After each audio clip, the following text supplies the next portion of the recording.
தன்னை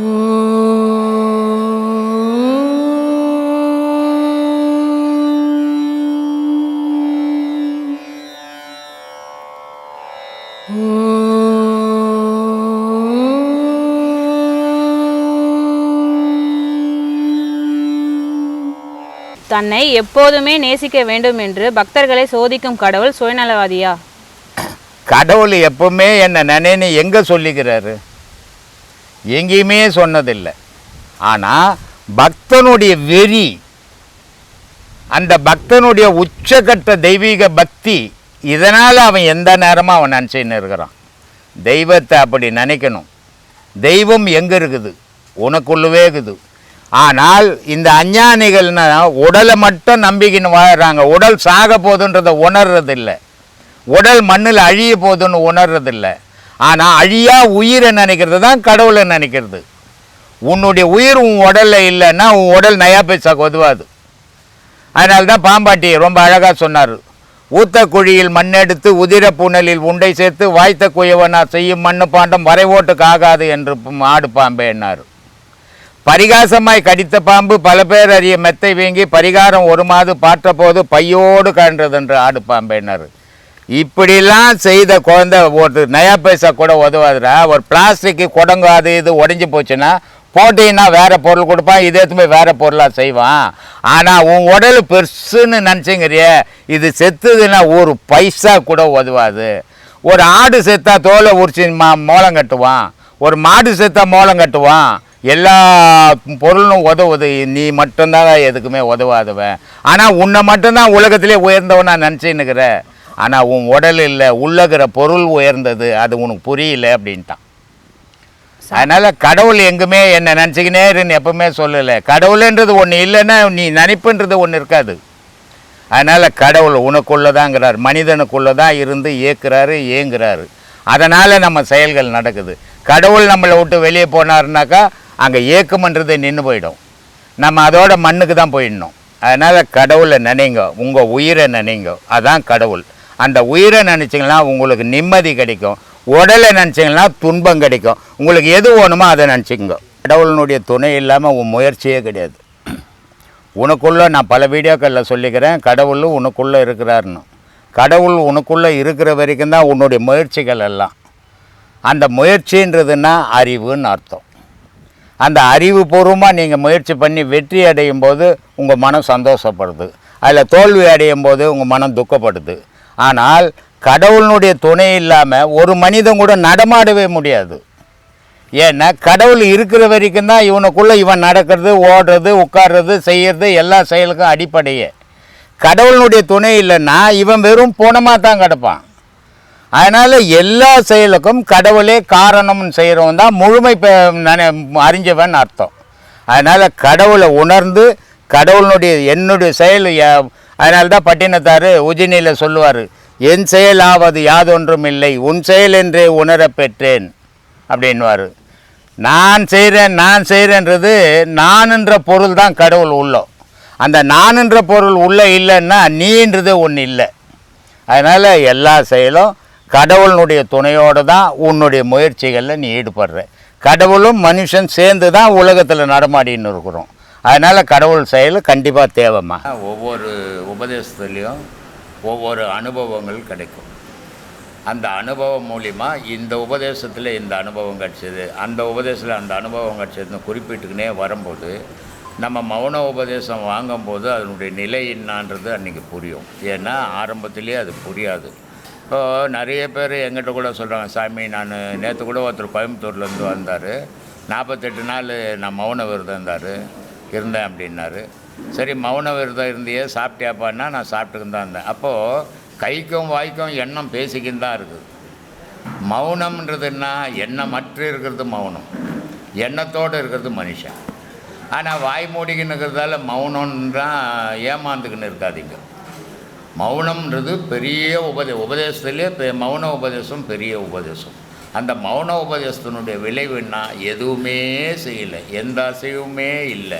எந்த அசைவும் இல்லாதபோது உடல் தன்னறியாமையே உஷ்ணமேறி நெருப்பு உடலாக நம்ம உடல் மாற ஆரம்பிக்கும்.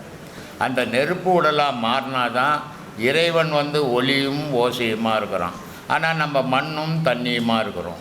அப்போது இந்த மண்ணும் தண்ணியிலேருந்து மாறுபட்டு நம்மளும் ஒளியும் ஓசையுமா வரணுன்னா ஒளி உபதேசம் வாங்கணும், நாத உபதேசம் வாங்கணும். இது ரெண்டுமாவும் நம்ம ஆகும்போது தான் நம்ம கடவுள் நிலைக்கு நம்ம போக முடியும். எந்த உபதேசம் வாங்கிட்டு இங்கேருந்து உபதேசம் வாங்கிட்டேங்க, நான் 5 உபதேசம் வாங்கினேன்னு அதை செய்யாமல் இருக்கிறதால அதனால் ஒரு பயனும் யாருக்கும் கிடைக்காது. ஒரு குருக்கிட்ட போய் உபதேசம் வாங்கிட்டால் நமக்கு எல்லா சக்தியும் வந்துடும், நம்மளுடைய எல்லாம் கர்மெல்லாம் தீர்ந்துடும்னு யாராவது நினச்சிங்கன்னா அது உங்களையே நீங்கள் ஏமாற்றிக்கிறீங்கன்னு அர்த்தம். காட்டி கொடுக்கறது என்னுடைய வேலை, பயணம் பண்ணுறது உன்னுடைய வேலை. அந்த பயணம் பண்ணதால் இன்றைக்கி இந்த சசிகலா இந்த லெவலில் உயரத்துக்கு வந்துக்கிறாங்கன்னா இது உலக மக்கள் இருக்கிற சீடர்கள் எல்லாரும் பார்த்து இது ஒரு அடையாளமாக எடுத்துக்கணும். நம்மளும் தீவிரமாக செய்தோம்னாக்கா நம்மளும் இந்த நிலை எட்டலான்றதுக்கு அவங்க ஒரு உதாரணமாக இருக்கிறாங்க. அதை பார்த்தாவது இனிமேலாவது நீங்கள் உங்களை மாற்றிக்கின்னு நீங்கள் வாழ்க்கைன்றது நிச்சயம், அது வாழ்க்கை வாழ்ந்து தான் ஆகணும், பணம் சம்பாரித்து தான் ஆகணும். ஆனால் பணமே வாழ்க்கைன்னு இருந்தால் ஞானத்துக்கே வரக்கூடாது, அதிலேயே வாழ்ந்துன்னு இருக்கலாம். ஞானத்துக்கு வரன்னு போட்டு சும்மானா அதில் வேஷம் போடுறதுல ஒரு பயணமும் கிடையாது. தெய்வத்துக்கிட்ட நம்ம போகணும்னு சொன்னால் எந்த வித ஆடம்பரமோ எந்த வித வேஷமோ எந்த வித பொய்யோ இருக்கக்கூடாது. அதுதான் தெய்வ வழிபாடு. சும்மானா உடல் முழுக்க வேஷம் போட்டுக்கிறதால தெய்வ வழிபாடு வந்தது. அது ஊர் மேய்ச்சிக்கிறதுக்கு போட்டுக்கிறத தவிர உண்மைக்கு போடுறதில்லை. உண்மைக்கு போடணுன்னா நீ பிறக்கும் போது எப்படி இருந்தியோ போகும்போது அப்போ எப்படி இருக்க போறியோ அதே மாதிரி வாழும்போது இருக்கணும். அதான் ஞானம்.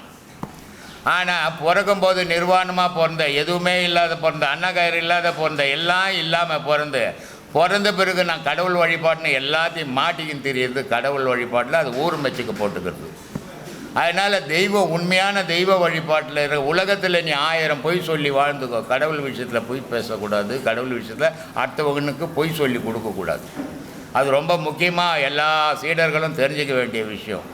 இதை இந்த மாதிரி உண்மையான நிலையில் தெய்வத்தை நம்பி எல்லாம் போய், உடல் போய், மனைவி போய், கணவன் போய், மக்கள் போய், எல்லாம் போய்.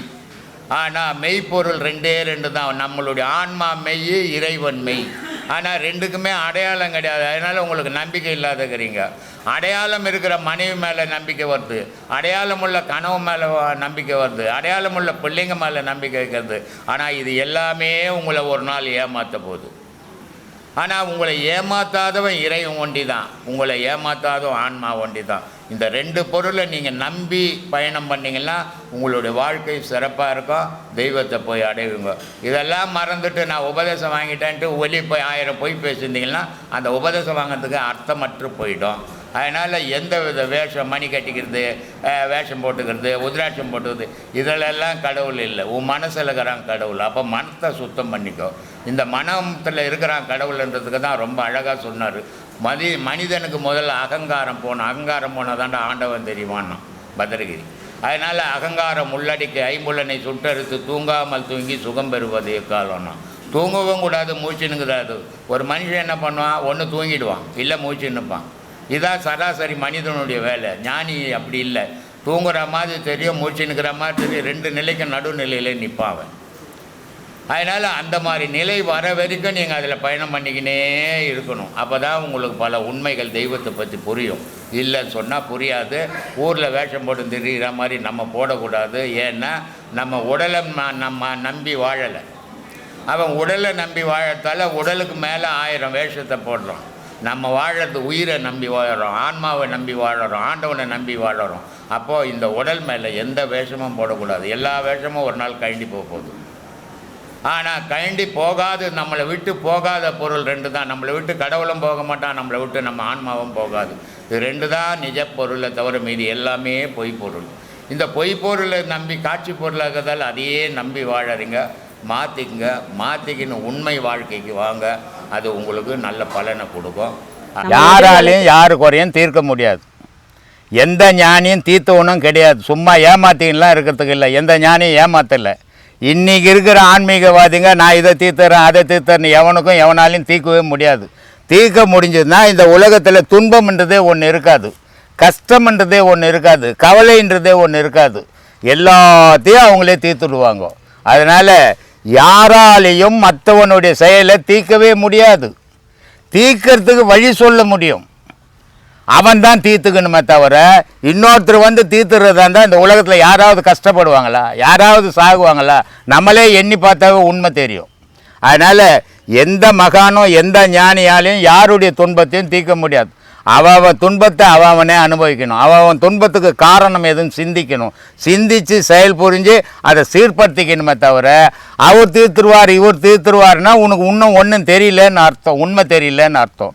அதனால் உன்னுடைய கஷ்டத்தை நீ தான் தீர்த்துக்கணும், என்னுடைய கஷ்டத்தை நான் தான் தீர்த்தணும். என் கஷ்டத்தை நீ தீர்க்கவும் முடியாது, உன் கஷ்டத்தை நான் தீர்க்கவும் முடியாது. ஏமாற்றக்கூடாது தெய்வீகத்தில் முதல்ல நான் சொல்கிற விஷயமே அதுதான்.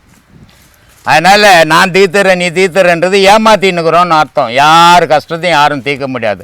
கடனாக இது ஒரு 1000 ரூபாய் கொடுத்து தீர்த்துறதுக்கு, கஷ்டத்தை அன்றைக்கி கஷ்டத்தை தீர்த்துறதுக்கு. இது வாழ்க்கையில் நீ பிறந்ததுலேருந்து சாக போகிற வரைக்கும் கஷ்டம் இருக்குது. இதை போய் யார் தீர்க்க முடியும்? நீ தான் தீர்த்துக்கணும். இதனால் யாராலையும் தீர்க்க முடியாதுமா. சம்சாரத்தில் உள்ளவர்கள் குடும்பத்தை நடத்த வேலை பார்க்க வேண்டியிருக்கிறது. ஆமாம். பொருள் தேட வேண்டியிருக்கிறது. அவர்களுக்கு பூஜை செய்யக்கூட நேரம் இருப்பதில்லை. ஆனால் மறுபிறவினால் நல்ல பலன் கிடைக்குமா? கிடைக்காது. பூஜை செய்தினா தானே உனக்கு கடவுள் மேலே எண்ணம். சம்சாரம் சம்பாதிக்கணும். எத்தனை மணி நேரம் வேலை செய்யுங்க? 24 மணி நேரமாக ஒரு மனுஷன் வேலை செய்கிறான். 24 மணி நேரமாக குடும்பத்தில் பொம்பளை சோறாக்குறா. டிவி ஆண்ட உட்காந்து ஒரு 3 மணி நேரம் நேரத்தை போக்குறோம். பேப்பர் வச்சுக்கின்னு ஒரு 3-4 மணி நேரம் பேப்பரில் பொழுது போக்குறோம். அப்புறம் கடவுளை பூஜை பண்ண கூட நேரம் இல்லைன்னா ஏமாத்தின்னுக்குறோன்னு அர்த்தம். ஏன்னா மனிதன் 24 மணி நேரம் எவனும் வேலை செய்ய முடியாது. அவன் குடும்பத்தை காப்பாற்றுறதுக்கு 8 மணி நேரம் வேலை செய்தால் போதும், ஒழுங்காக போய். அந்த 8 மணி நேரம் வேலை செய்தான்னா அவன் குடும்பம் சீரும் சிறப்பமாக இருக்கும். ஆனால் அவன் வேலை வெட்டிக்கு போகாத 6 மாதம் சுற்றிட்டு 2 மாதம் வேலைக்கு போனால் குடும்பம் கஷ்டப்படும். அதனால் கடவுளை வழிபட நேரம் இல்லைன்னு யாரும் சொன்னால் அது பொய், நிஜம் கிடையாது. இப்போது தாய் தகப்பன் இருக்காங்க. அதில் வந்து மகனுக்கு வந்து தாய் தகப்பனில் யாரை வந்து பாதுகாக்க வேண்டிய கடமை இருக்குங்க? ஆண் மகனுக்கு தாய் தகப்பன் 2 பேர் இருக்கிறாங்க. சரி. இந்த 2 பேர்த்தில் யாரை காப்பாற்ற வேண்டிய கடமை வந்து முதன்மையாக இருக்குது?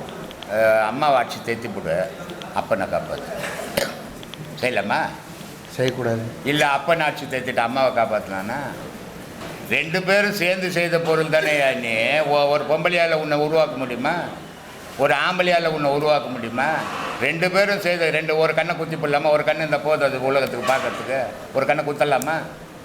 அப்போ தாய் போனால் 2 கண்ணு மாதிரி ஒரு உருவத்துக்கு ஒரு பிள்ளைக்கு 2 பேரையும் கண்ணும் கருத்துமாக காப்பாற்றுறது. அதுதான் சொன்னான், உப்பிட்ட வரை உயிர் உள்ள வரை நினைனா. ஒரே நிலையில் பார்க்கணும், 2 பேர்த்தையும் ஒரே மாதிரி பார்க்கணும். பின்ன இது என்ன, இது வசதியா அது பண்ணிட்டான்? அப்போ வசதியா அம்மா வசதியா?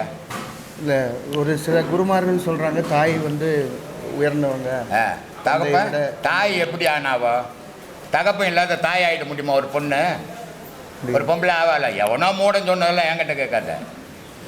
ஒன்று இல்லைன்னா ஒன்று ஏங்காது. உடல் இல்லைன்னா உயிர் எங்கம்மா? உயிர் இல்லைன்னா உடல் எங்கம்மா? இதில் எது வசதி? எதுப்பா வசதி? உயிர். உயிர் வசதியா? அப்போ உயிர் உடல் இல்லாத ஏங்குமே? ரெண்டும் ஒன்று தான். ரெண்டும் முக்கியமான பொருள். 2 இருந்தால் தான் ஏக்கம். ஒன்றா இருந்தால் ஏங்காது. அதனால் அம்மான்ற பேர் அப்பன் கொடுத்தது தான். அப்பன்னு ஒருத்தர்னா ஒரு பொம்பளை அம்மா ஆகவே முடியாது. அதே நேரத்தில் அம்மானு ஒருத்தல்னா ஒரு குடும்பம்னு ஆகவே ஆகாது. அதனால் 2 பேர் சேர்ந்து உருவாக்கின பொருள் தான் நம்ம. அதனால் 2 பேரையும் சமமாக பார்க்கணும். அம்மாவை ஒசியாவும் அப்பனை ஒச்சு தைத்தத்தை வச்சுக்கினீன்னா கட்சியில் ஊம்புள்ள இன்னும் ஒச்சு தைச்சிடுவான். ஞாபகம் வச்சுக்கின்னு நடந்துக்கும். இப்போ என்ன வாழை அடி வாழண்ணா நீ என்ன தெரியாதான் உன் புள்ள செய்ய போகிறான். இப்போ தாய் தகப்பனை பார்க்காத ஒரு சூழலில் மக்கள் இருக்காங்க. மக்கள் இருந்துட்டு போட்டேன். நீ மக்கள் இருந்தால் அவன் வந்து கேட்கட்டும், நீ கேட்காத அவன் சார்பில்லை. நீ என்ன செய்ய போகிற அதை சொல்லு. இல்லை கர்மாவில் அது மாதிரி ஏதாவது கர்மா தான். நீ பிறந்ததே ஒரு கர்மா தானே. கர்மா இல்லைன்னா நீ ஏன் பூமிக்கு வர போகிற? கடவுளோட இருந்திருப்ப. ஒவ்வொரு மனிதனும் கர்மாவால் தான் இந்த பூமிக்கே வந்தோம். ஒவ்வொரு கர்மாவை தீக்கிறதுக்கு தான் வந்தோம். இந்த குழந்தை பிறக்கும்போது பார்த்தீங்கன்னா 2 கையை மூடிக்கின்னு பிறக்கும். இல்லை மூடிக்கின்னு தானே பிறக்குது. அது என்னத்துக்கு? உலகம் நமக்கு வேணாம், கடவுளை பிடிக்கணும்னு கை மூடிக்கின்னு பிறகுது. ஆனால் நம்ம ஆளுங்க சும்மா இருக்கிறது இல்லை. பிறந்த உடனே போய் அது கையில் ஒரு 100 ரூபாய் கொடுத்து நைனா நீ டாக்டர் ஆகிடணும், நீ கம்பவுண்டர் ஆகிடணும், நீ டிரைவர் ஆகிடணும் அப்படின்னு அது மூடி இந்த கையை பிரித்து விட்டுடுவான். பிரித்து விட்ட உடனே அது பார்க்குது என்ன டாக்டர் ஆகணுன்னா அப்படி ஒன்று இருக்குதா. இப்படியே சொல்லி சொல்லி வளர்ந்து வளர்ந்து அதுக்கு மனம் வளர்ந்து கட்சியில் எல்லாவும் அழிஞ்சு குட்டி செவராகினுது. எதை நம்ம ஆரம்பத்தில் உருவாக்குறோமோ அது முடிவு வரைக்கும் வரும். அதுக்கு தான் சொன்னான் தொட்டில் பழக்கம் சுடுகாடு மட்டும்னா. எதை நீ ஆரம்பிச்சியோ அதை முதுமை வரைக்கும் வந்துக்கின்னு தான் இருக்கும். ஜனனம்ன்றது ஒன்று ஆகிட்ட, மரணம்ன்றது ஒன்று நிச்சயம். அந்த ஜனனத்துக்கும் மரணத்துக்கும் இறைவன் ஒருத்தங்கிறான், அவனை பிடிக்க தெரிஞ்சுக்கும். மக்கள் கஷ்டப்படுறான், அவன் பட்டும் போகிறான், உனக்கு என்ன போச்சு, நீ கஷ்டப்படாத வாழு, நீ நல்லவனா வாழு. அவன் ஊரெலாம் கெட்டவங்கிறான், இருந்துட்டு போட்டுமே, நீ நல்லவனாயிடு. அடுத்தவனை பற்றி பேசியே கெட்டு போயிடுறோம். நம்ம அடுத்தவனை பற்றியே பேசக்கூடாது. நம்ம வாழ்க்கையை சிந்திச்சு பாருங்க, நம்ம எப்படி வாழணும்னு தெரிஞ்சுக்குங்க, எவ்வளோ உதவிகள் செய்யணும். நம்ம எதுக்காக இந்த மனித பிறவி வந்துக்குது? எல்லாம் ஆடு மாடு எல்லாம் பிறந்ததில்லை, சாப்பிட்றதில்ல, குட்டியாக தானே பிறந்தது, பெருசாகுது, அதுவும் குட்டி போடுது, திருப்பி அதுவும் தூங்குது, அதுவும் சாப்பிட்டு அதுவும் செத்து போகுது. எந்த நாய் இருந்ததுன்னு என்ன ஹிஸ்ட்ரி இருக்குதா? எந்த மாடு இருந்ததுன்னு ஹிஸ்ட்ரி இருக்குதா? ஆனால் மனுஷன் இருந்தான் ஹிஸ்ட்ரி இருக்குதா? எவன் நல்லது செய்தானோ அவன் வரலாற்றில் வருவான், எவன் தீமை செய்தானோ அவன் அழிவான். ஆனால் தீமையும் உலகத்தில் இருக்கும், நன்மையும் உலகத்தில் இருக்கும். ஹிட்லரை பற்றி இன்றைக்கி உலகம் பேசுறதில்லை, காந்தியை சுட்ட கோட்ஸை பற்றி இன்றைக்கி பேசுறதில்லை. அதனால் நன்மையும் தீமையும் கலந்தது தான் உலகம். அதனால் நீ உன் வாழ்க்கையை சீர் பண்ணிக்கோ, உன்னை சீர் பண்ணிக்கோ, நீ எப்படி வாழணும்னு முடிவு பண்ணிக்கோ. உலகம் பிடிக்குது, உலகம் பிடிக்குதுன்னு நீனா உலகத்தை தீர்த்திட முடியுமா? கடவுளாலேயே திருத்த முடியாத கண்ணீர் விட்டுனுக்கிறான். கடவுளை நீ யாரையா திருத்தத்துக்கு உலகத்தை? உன்னை திருத்திக்கியா முதல்ல. நீயே திருந்தாத உலகத்தெல்லாம் திருத்துறன்னு நினச்சி கற்பனை பண்ணிக்காத. சொல்லு. உணவில் வந்து புலால் உணவு வந்து ஆகாது அப்படின்னு சொல்கிறாங்க. சைவம் தான் வந்து மனித உடலுக்கு உகந்தது அப்படின்னு சொல்கிறாங்க. எதனாலங்க? இது எல்லா மனுஷனுக்கும் சொல்லலை. தெய்வத்தை நோக்கி எவன் போகிறானோ அவனுக்கு புலால் உதவாதுன்னு சொல்கிறோம். ஊரில் இருக்கிறனாலாம் புலால் சாப்பிடாதுன்னு சொல்ல முடியாது நம்ம, ஏன்னா அது அவன் விருப்பம். இப்போ சாமிக்கு ஆடு வெட்டுவான், சாமிக்கு கோயில் கட்டுவான், கோழி வெட்டுவான். எந்த சாமி கோழி வெட்ட சொல்லிச்சு? எந்த சாமி ஆடு வெட்ட சொல்லிச்சு? உன் நாக்கு ருசிக்கு வெட்டுற அதை எங்கன்னா மரப்பாக வெட்டி துண்ணுட்டு போ. தெய்வத்து பேரில் வெட்டி நடுவ 4 பேர் பார்க்குற மாதிரி செய்யாத. அதனுடைய ஒரு பீடி நெருப்பு பட்டவன் உடம்பு என்ன துடிக்கும்? அப்போ உன்னோட உயிரை துடிக்க துடிக்க அறுக்கிறிய நீ தெய்வீகத்தில் போய் அந்த துடிப்பை பார்க்குறிய, உன்னால் சகிக்க முடியுதா? அதனால் ஆன்மீகத்தில் போகிறவன் இதெல்லாம் சாப்பிடாத, இதெல்லாம் பாவப்பட்டது. இதனால் தான் சொன்னார் பத்ரகிரி, ரொம்ப அழகாக சொல்கிறார். மண்ணுயிரை கொன்று தின்று உழலாமல் தன்னுயிர் போல் நினைத்து தவ முடிப்பது எக்காலம். எல்லா உயிரும் என் உயிர் தான் மாறின்ற நினைப்பு உனக்கு எப்போ வருது அப்போ தாண்டா தெய்வத்தை நெருங்க முடியும். நீ நான் வேறு, எல்லா உயிரும் வேறு நினைக்கும் போது தெய்வத்துக்கு உனக்கும் உறவே கிடைக்காத அந்த காலத்துலேன்ட்டான். அதனால் உன்னை சீர் பண்ணிக்கோ, உன்னை மாற்றிக்கோ, உன்னை திருத்திக்கோ, நீ நல்ல வழியில் போ, அடுத்தவனுக்கு சொல்லிடு. சரி. சொத்துன்னு பார்த்தா ஆபரணங்கள்லாம் நிறைய சேர்த்து வைக்கிறோம். நம்ம சேர்த்துக்கோ, அதை வந்து அணியலாமா? அணிச்சுக்கோ, போகும்போதும் வாரியும் போவோம். எல்லாத்தையும் சேருப்பா, உண்டு தானே. போகும்போது நீ எடுத்தும் போயிடு. உலகத்தில் எவனாவது எதையாவது எடுத்துக்கிறானே, கொண்டு போக முடியும். பணக்காரனாக இருந்தாலும் பிச்சைக்காரனாக இருந்தாலும் எல்லாம் இறைவன் படைத்த பொருள். உனக்கு அனுபவிச்சுட்டு போக தான் உரிமைக்குது. உண்டு நீங்கள் உலகத்தில் எதுவுமே கிடையாது, எல்லாம் அவந்து. அடையாளமாக எதுவுமே அணியிறது நீ என்னத்த அடையாளம்? உன் அடையாளம், உன் உடம்பு அடையாளம் இருக்குமா? காலமுள்ள குறிப்பிட்ட வயசு வேணா குழி நோண்டி பொச்சிடுறேன் உன்னை, அப்புறம் எங்கே உன் அடையாளம்? அடையாளம் இல்லாத பொருளை அடையாளப்படுத்திக்கோ, அதுதான் கடவுள். நீ அடையாளமாக இருந்த ஒன்று இந்த உலகத்தில் நினச்சி நிற்க போகிறதில்ல, நான் நினச்சி நிற்க போகிறதில்ல. அடையாளம் இல்லாத பொருளாக இருந்து நான் உலகத்தை இயக்கிக்கணும். அதை தேடு, உன்னை தேடு. நீ யாருன்னு தெரிஞ்சுக்கோ, அது யாருன்னு தெரியும். அதனால் கண்ட கற்பனைக்கெல்லாம் போகாதீங்க, நிஜத்தை தேடுங்க. ராத்திரி கூட சொன்ன உலகம் அமைதியாகணும்னு. நான் 48, நீ அமைதியாக இருந்தால் உன் ஊடே அமைதியாகாது, உலகம் எங்கேயும் அமைதியாகிறது. நீ 48 நாள் நான் அமைதியாக இருக்கணும்னு மௌனத்தில் இருந்தால் உன் புள்ள டமால்னு ஒரு கிளாஸ் எடுத்து போடுவான், உன் பொண்டாட்டி ஒரு குண்டான் தூக்கி விடணும் அடிப்பா. அப்புறம் நீ எங்கே அமைதிக்குது? உன் வீட்லேயே அமைதி இல்லை, உலகத்தில் அமைதி இருக்குமா? உலகம் கடவுளே அமைதியாக இருக்கணும்னு நினைக்கிறான், இருக்க முடியல. அப்புறம் மனிதனால் மாற்றிட முடியுமா? எந்த கொம்பனாலையும் மாற்ற முடியாது. அவன் தான் மாறணுமே தவிர மற்றவனால எவனையும் இப்போ நான் கூட இவ்வளோ பேசின்னுக்கிறேங்க, இவ்வளோ 40 வருஷமாக பேசிங்கிறேன். ஏன்னா மாறினானா மாற முடியாது. அவன் மனசு மாறினாலே தவிர நான் பேசுறதால எவனை மாற மாட்டான். அதனால் தன்னை மாற்றிங்க, தான் நல்ல வழியில் போங்க, நல்லதை செய்யுங்க உலகத்துக்கு. அது உங்களுக்கு நல்லதை கொடுக்கும். அதை விட்டுப்பட்டு எனக்கு பலம் இருக்குது, எனக்கு சொத்து இருக்குது, எனக்கு சுகங்குது, நான் தான் பெரிய ஆளுனா ஒரு நாள் படுக்கத்தான். அந்த படுக்கையை ஞாபகம் வச்சிங்கன்னா வாழ்க்கை சீராக வாழ்வீங்க. நான் இன்னமும் இங்கே ஒரு 1000 வருஷம் வாழ போகிறேன்னு நினச்சிங்கன்னா ஆணவம் தலை தூக்கி வரும். அதனால் அந்த ஆணவத்தை மறந்துங்க, அமைதியோடு வாழ கற்றுக்குங்க. வாழ்க்கை நம்ம வாழறோம். நம்ம வாழும்போது இறைவனை எதுக்காக தேடுறோம், ஏன் தேடுறோம்? இறைவனை தேடுறதால நமக்கு என்ன கிடைக்கும்? இறைவன் ஏதாவது நமக்கு உதவி செய்வாரா அப்படின்னா எந்த உதவியும் செய்ய மாட்டார். ஏன்னா ஒரு ஆளுக்கு உதவி செய்தால் இன்னொரு ஆள்கிட்டேருந்து எடுக்கணும். அதனால் இறைவனுக்கு எடுக்கிறதும் இல்லை, கொடுக்கறதும் இல்லை. காரணம் என்ன அப்படின்னீங்கன்னா, இறைவன் என்றவன் வெளியவே இல்லை, உங்களுக்குள்ளவே இருந்து உங்களையே இயக்கின்னு உங்களையே துன்பத்திலையும் இன்பத்திலையும் ஈடுபடுத்துகிறான். கடவுள் எப்படி துன்பத்தில் ஈடுபடுத்தலாம்? கடவுள் இன்பத்தை தானே கொடுக்கணும் அப்படின்னு நம்ம மனங்கள்லாம் நினைக்கலாம். ஆனால் கடவுளுடைய செயல்பாடுகள் என்ன, கடவுளுடைய கருத்து என்ன, கடவுள் என்ன நினைக்கிறாரு, கடவுள் எப்படி இயங்குறாரு அப்படின்னீங்கன்னா, உங்கள் மனம் எதை நினைக்குதோ கடவுள் அதுக்கு உதவி செய்கிறார். உங்கள் மனம் தீமையை நினச்சா பரவாயில்லப்பா தீமையை செய்யணும் உதவி செய்கிறார். கடவுள் உங்கள் மனம் நன்மையை செய்யணும் அப்படின்னு நினச்சால் உங்கள் கூட ஆமாப்பா நன்மை செய்யணும்னு சொல்கிறார். அப்போது மனிதனுடைய எண்ணத்துக்கு ஏற்ற மாதிரி இறைவனுடைய உதவிகள் கிடைக்குது. அப்போது நம்மளுடைய எண்ணங்களை மாற்றிக்கணும், நல்ல எண்ணங்களாக மாற்றினோம்னா இறைவனும் நமக்கு நல்லதையே செய்வான். காரணம் ஏன்? ஒரு திருடன் திருட போகிறான், அவனும் கடவுளை வழிபடுறான். ஐயா நான் போகிற இடத்துல மாட்டிக்கூடாது, ஐயா நான் போகிற இடத்துல திருடணும், ஐயா நான் போகிற இடத்துல எனக்கு பொருள் கிடைக்கணும்னு. அப்போ இறைவன் என்ன பண்ணுறான்? அவனுக்கும் உதவி செய்கிறான். இது நமக்கு புரியறதில்லை. புரியாதால நம்ம இறைவனை பழிச்சுக்கின்னு இருக்கிறோம். இறைவன் என்ன செய்கிறான், நம்ம மனம் என்ன நினைக்குதோ அதுக்கு உதவி செய்கிறான். நல்லதையே நினச்சா நல்லதுக்கே உதவி செய்கிறான், தீயதையே நினச்சா தீயதுக்கும் உதவி செய்கிறான். ஏன்? படைப்பு அவன். இப்போ நீங்கள் ஒரு புல்லை பெற்று 4 பிள்ளைங்களை பெற்று வச்சுருக்கிறீங்க, புள்ள கெட்ட புள்ள தான் இருந்தாலும் அம்மா சாப்பாடுன்னும் போது ஐயோ இந்த பையன் கெட்ட பையன் புள்ள போட மாட்டேன்னு சொல்லுவீங்களா? சொல்ல மாட்டீங்க. ஏன்னா பெத்த தாய், பெத்த மனம், அது கெட்டதாக இருந்தாலும் நல்லதாக இருந்தாலும் அதுக்கு என்ன தேவையோ தாய் தகப்பன் செய்வான்.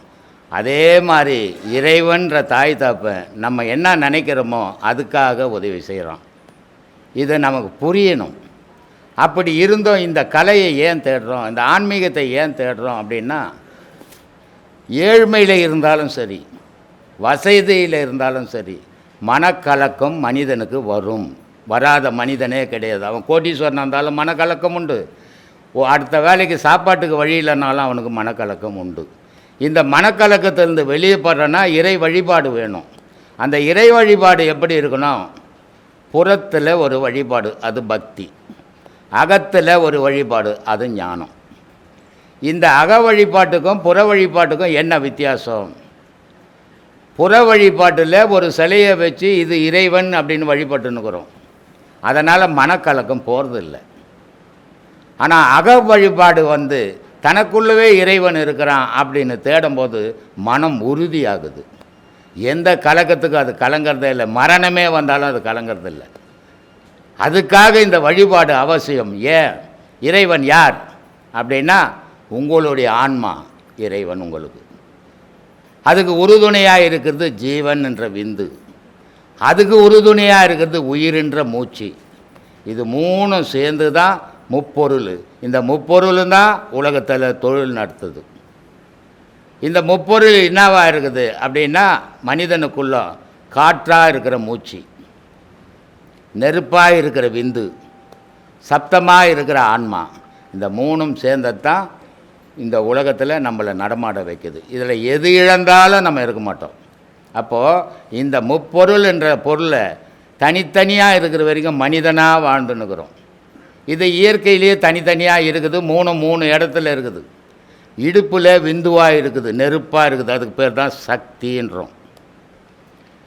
வயிற்றுலேருந்து மூச்சாக கிளம்புது, அதுக்கு பேர் தான் மகாவிஷ்ணுன்றோம், நெருப்புன்ற நீருன்னு சொல்கிறோம். தலையில் இருந்து சப்தமாக இருக்குது, அதனால தான் நமக்கு பேசுகிறோம், பேச்சு வருது, பேசுகிறத மற்றவங்க கேட்குறான், மற்றவங்க பேசுகிறத நம்ம கேட்குறோம். அப்போது இந்த முப்பொருளும் சேர்ந்தால் அணு. இந்த முப்பொருளும் பிரிஞ்சு இருக்கிற வரைக்கும் மனிதன். இந்த முப்பொருளை சேர்க்கறதுக்காக தான் இந்த யோகம் தேவைப்படுது. இந்த யோகம் இல்லாத அந்த முப்பொருளை சேர்க்க முடியாது. அப்போது இந்த யோகத்துக்கு முக்கிய காரணம் என்னவாக இருக்குது? எண்ணமும் செயலும் சேர்ந்து செய்யணும். வெறும் எண்ணம் இருந்தாலும் சேராது, எண்ணம் இல்லைன்னா செயலும் இருக்காது. அப்போது எண்ணமும் செயலும் சேர்ந்ததான் யோகம். நினைவை நம்ம இறைவன் மேலே செலுத்துகிறோம், அந்த மூச்சை இறைவனாகவே நினைக்கிறோம். அப்போது நினைப்பும் செயலும் சேர்ந்து இறை வழிபாடு. இதுதான் உங்களுக்குள்ளே இருக்கிற உயிருக்கு நீங்கள் செய்கிற ஆராத்தி, நீங்கள் செய்கிற அபிஷேகம், நீங்கள் வழிபடுற இறைவன் அதுன்னு நினச்சி வழிபட்டிங்கன்னா உங்களுக்கு எந்த நேரத்துலையும் எந்த துன்பத்துலேயும் கலக்கம் வராது. அதுக்காக தான் இவ்வளவும் பேசின்னு இருக்கிறேன். அதுக்காக தான் உங்களுக்கு இந்த அறிவுரையெல்லாம் சொல்லின்னு இருக்கிறேன்.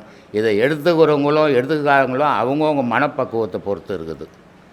ஆனால் சொல்ல வேண்டியது என்னுடைய கடமை, சொல்லின்னு இருக்கிறேன்.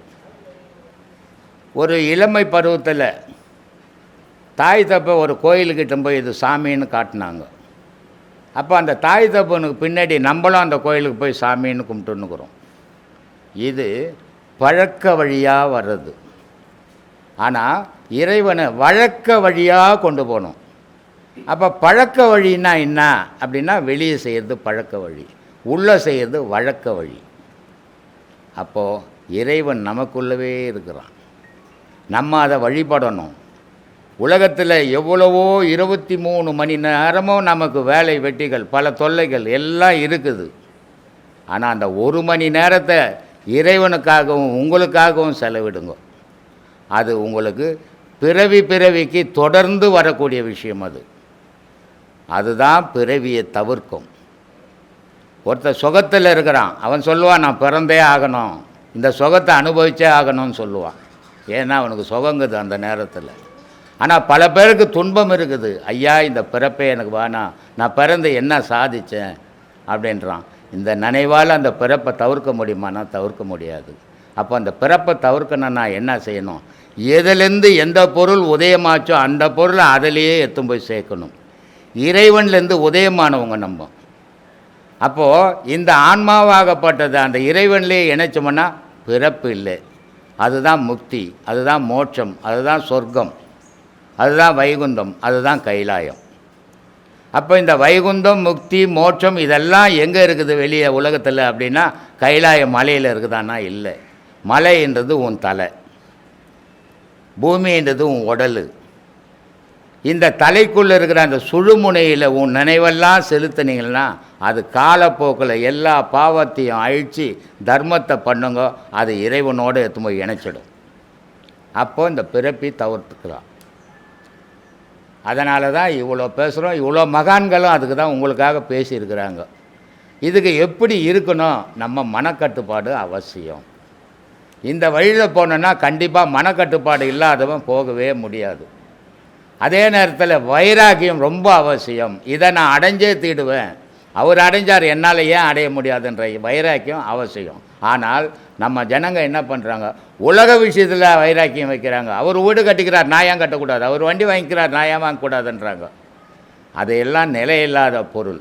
ஆனால் நிலையான பொருளை அடையணும்னா இந்த பாதையை பயணம் பண்ணணும். இந்த மூச்சு பழக்கம், இந்த கதி பழக்கம், இந்த யோக பழக்கம் இத்தனையும் இறைவனை அடையத்துக்கு ஏணிப்படிகள் மாதிரி. அது அதில் ஏறினா தான் அதை அடைய முடியும். அதை அடையணுன்னா வைராக்கியம் வேணும். எந்த சொந்த பந்தத்துக்கும் இது சம்மந்தப்படாது. இன்றைக்கி நம்ம மனைவி ஒரு அடையாளம். மனைவியை பார்த்தா என் மனைவி மாதிரி உலகத்தில் யாரும் இல்லைன்றோம். ஆனால் மனைவி இருந்தால் நம்ம கதி எங்கள் மனைவியை காப்பாற்ற முடிஞ்சதா? முடியல. இல்லை நம்ம இறந்தால் மனைவியால் நம்மளை காப்பாற்ற முடியுமா? முடியாது. அவங்கள அவங்கவுங்க காப்பாற்றிக்கணும். யாராலையும் காப்பாற்ற முடியாது. உங்களை நீங்கள் காப்பாற்றிக்கணுன்னா நினைவை உங்கள் சுழியில் வைங்கோ. அதனால தான் சொன்னார் அகஸ்தியர், ஞானம்ன்றது ஊரெல்லாம் திரிஞ்சு கோயில் கோயிலாக திரியிறது இல்லைப்பா, உனக்குள்ளே நின்னைனா தான் ஞானம், உனக்குள்ளே நின்னைனா தான் மோட்சம், உனக்குள்ளே நின்னைனா தான் முக்தினார். அதனால் சொன்னார், சுற்றியே அலைவதில்லை சூட்சம் சூட்சம். ஊரெல்லாம் தெரியறதில்லப்பா, இது ஒரு ரகசியம். சூட்சம்னா ரகசியம்னு அர்த்தம். அப்போ ஊரெல்லாம் தெரியறதில்ல, சுற்றியே அலைவதில்லை சூட்சம் சூட்சம், சுழியிலே நின்றாலே மோட்சம் மோட்சம்னார். அந்த மாதிரி நம்ம நினைவுகளை நம்ம புருவ மையத்தில் நிறுத்தினீங்கன்னா உங்களுக்கு கண்டிப்பாக எல்லோருக்கும் அந்த மோட்சகதி உண்டு. நாசகதி ஆகாமல் இருக்கணும். நாசகதி ஆகாமல் இருக்கணும்னா மூச்சு வெளியே போகாமல் இருக்கணும். உங்களுடைய மூச்சு உங்களுக்குள்ளவே நின்னால் மோட்சம், உங்களுடைய மூச்சு வெளியே போனால் நாசம். அப்போ இந்த மூச்சு உள்ளவே நிறுத்த முடியுமானா மூக்க பிடிச்சி நிறுத்த முடியாது. பழக்கத்தாலேயே அதை உள்ளே நிறுத்திக்கணும். அந்த மாதிரி பழக்கம் சொல்லி கொடுக்குறது தான் இந்த ஆசிரமம்.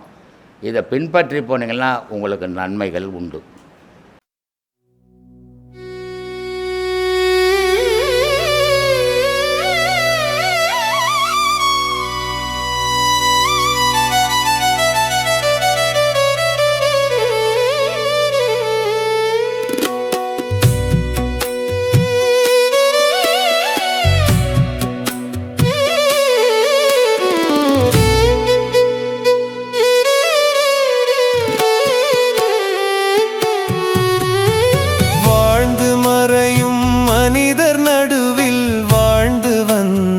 சாமி வாழ்ந்து மறையும் மனிதர் நடுவில் வாழ்ந்து வந்த சாமி, வாழும் கலையை உணர்த்த மண்ணில் வாழ வந்த சாமி, வாழும் கலையை உணர்த்த மண்ணில் வாழ வந்த சாமி.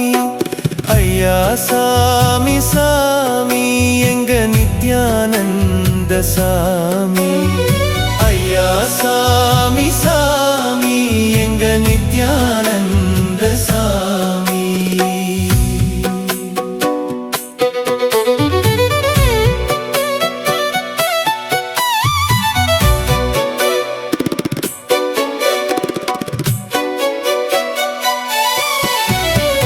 ஆதி அந்தம் அற்றதாக இருப்பதுதான் சாமி, ஆதி அந்தம் அற்றதாக இருப்பதுதான் சாமி.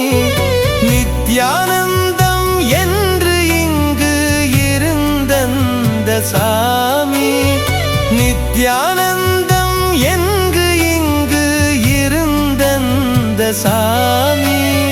ஜீவராசி வாசியாசி வாங்க வேண்டும் என்று, ஜீவராசி வாசியாசி வாங்க வேண்டும்